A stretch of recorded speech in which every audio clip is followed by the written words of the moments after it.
Welcome to நேத்தோட match சொல்லிட்டா போச்சு. So நேற்று மேட்சை பொறுத்த வரைக்குமே மும்பை விசஸ் ஆர்ஆர் அப்படின்றது தான் மேட்சாக இருந்துச்சு. ஸோ பாதியிலே வந்துட்டு பார்த்தோம் அப்படின்னா பங்காளிகள் ரெண்டு பேருமே வெளியேறுவாங்க அப்படின்னு சொல்லி எக்ஸ்பெக்ட் பண்ணப்பட்டப்ப நீ போயிட்டு வா பங்காளி, இந்த சீசன் என்னது அப்படின்ற மாதிரி கம்பேக் கொடுத்த மும்பை இந்தியன்ஸ் பார்த்தோம் அப்படின்னா பாயிண்ட்ஸ் டேபிளில் நம்பர் 1 பிளேஸ்க்கு வந்திருக்காங்க அப்படின்னே சொல்லலாம்.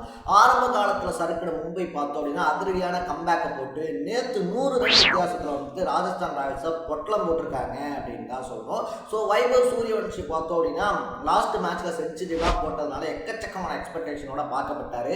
பட் எல்லா நாளுமே நமக்கான நாளாக இருக்காது அப்படின்றதுனால வைபவ் சூரியவன்ஷி டக் அவுட் ஆகி போயிருந்தாப்ல அப்படின்னு தான் சொல்லணும். ஸோ பேட்டிங் பவுலிங் ரெண்டுலையுமே அதிரடி காட்டின மும்பை இந்தியன்ஸ் பார்த்தோம் அப்படின்னா பாயிண்ட்ஸ் டேபிளில் நம்பர் 1 எடுத்துகிட்டு போய் இந்த டைம் எப்படியாவது கப் அடிச்சிடலாம்டா அப்படின்னு சொன்ன ஆர்சிபி, பிபிகேஎஸ், டிசி இவங்க எல்லாருடைய ஆசைக்கும் ஒரு பயத்தை கொண்டு வந்திருக்காங்க அப்படின்னு தான் சொல்லணும். நீங்கள் இதை பற்றி என்ன நினைக்கிறீங்கன்றதை கமெண்ட்டில் போட்டு சேனலை சப்ஸ்கிரைப் பண்ணிக்கங்க.